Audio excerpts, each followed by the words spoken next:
healing is so weird. And like I say that in the most calmest but most realistic way. It is just so weird how healing works. And basically I did just want to come on here, even though it was brief, to talk about like, how my month of July went and where I'm at currently. So the month of July has been very transformative, but also I can also say in the same breath it has been traumatic to a certain extent. And it seemed as though things that started happening back to back to back to back to back. Like I didn't have a chance to really have a say in those things. It was more so like you either do this or you do that. And it was the same outcome at the end of the day. So yeah, I just been, even though I've been, constantly making sure I stay consistent on my YouTube, I've been posting readings and also just wanting to dive into something I've been wanting to do for a long time anyway. But aside from that, I just wanted to come on here and say like how I've been processing this pain and this trauma that has occurred in I do want to say January, but I'll say July mostly because this is where everything just started to come to a head, especially over the past few months. July was just like the boiling point for me.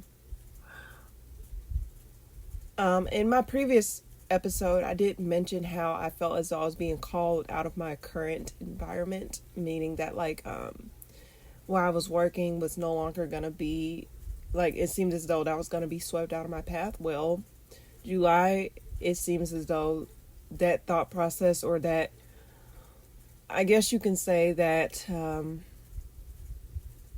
that insight that I got around that time. In fact, I got this insight at the beginning of this year. I guess that's why I said January in the beginning of this episode. But I've been getting this insight for the longest time. I just did not know how it was gonna transpire. Because for one, if you haven't recognized, especially if you're in today's world or you're in 2025 and not, putting your head in the sand, I've been basically making, like, it felt as though my hands were tied. Like I couldn't really make that decision that I wanted to make because of the job market, as well as like everything that was going on in the world. And I was like, shit, like I don't want to make a decision that is not rooted in stability, if that makes sense. But it seemed as though stuff just started getting worse and worse. And when I say stuff, just shit kept hitting the fan. Shit just kept hitting the fan. And if it's one thing that I learned from a pattern of shit hitting the fan, is that this shit is not a path that I'm supposed to be going down not much longer. Like, I've had those occurrences happen multiple times, and each time that happened, that just put me, it just reminded me that like, yeah, I can tell this is about to be swept out of my life soon. I don't know how, I don't know when, I just know it is. And just keep that in mind as well. I do want to mention that to those that like is curious on whether or not you're on the right path, or if you're like conflicted. If shit consistently hit the fan, like shit just keep going wrong, just know that something's about to end, or something's about to be transformed in your life to where you get shifted out of that energy and shifted right on the path that you need to go on. Well, hell, even shifted into rest mode. And I also want to mention this as well, is that like people equate going through hardships as a way to deem it as you getting bigger rewards in the end. And I do want to just say that's not necessarily true. You don't have to go through hell and high waters in order to receive something. Things that are meant for you to receive is going to come to you with ease. It's not going to be hell and high water. It's not going to be constant friction. It's not going to be like stuff just constantly going a ride. Like, you won't have to feel as though like you have to fight in order to get something in your life.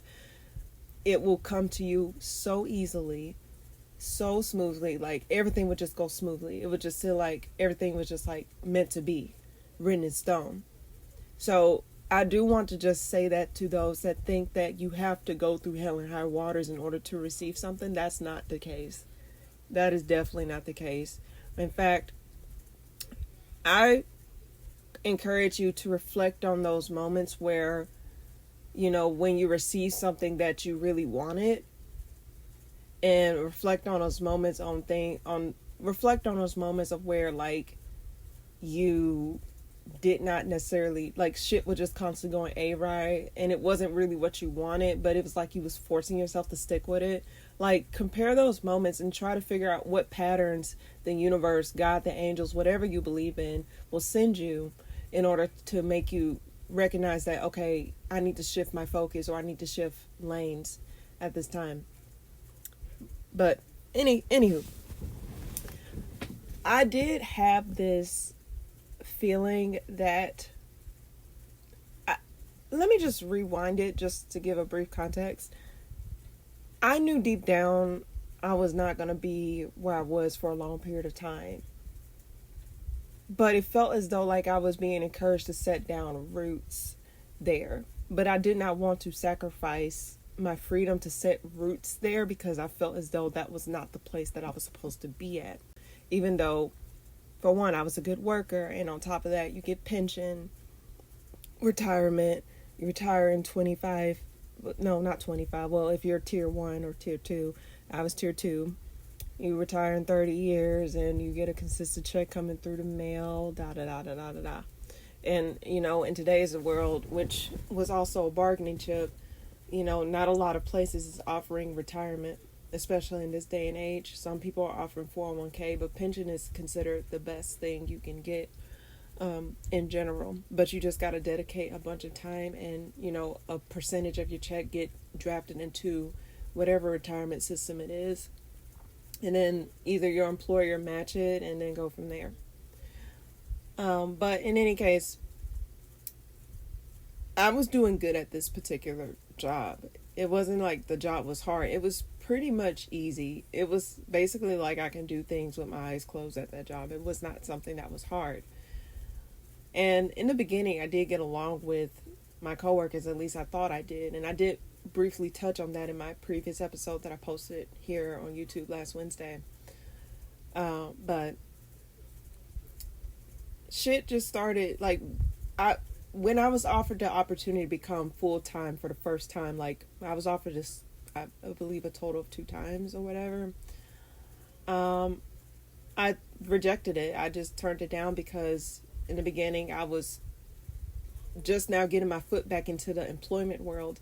Mind you, I was unemployed for like damn near 3 years during the pandemic. Like, I graduated in the pandemic.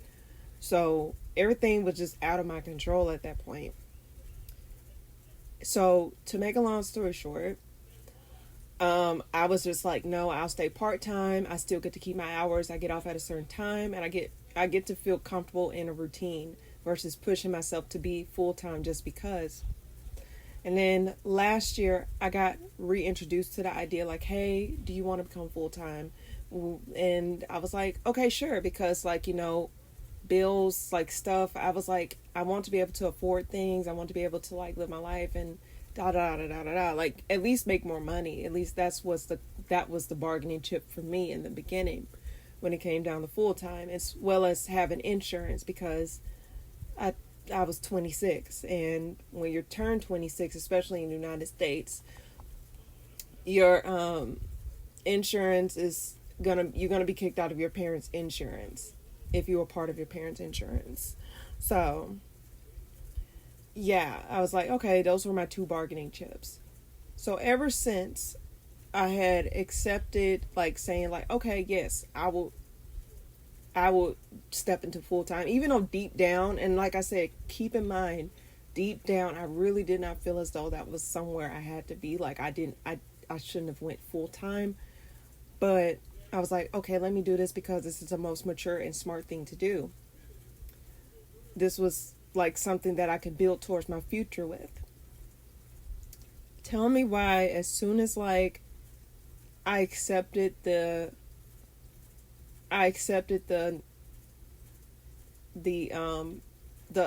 notion to be full time, because it wasn't set in stone.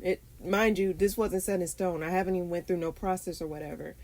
Stuff started to slowly just go to shit. When I tell you stuff just started to slowly go to shit, stuff just started to slowly go to shit.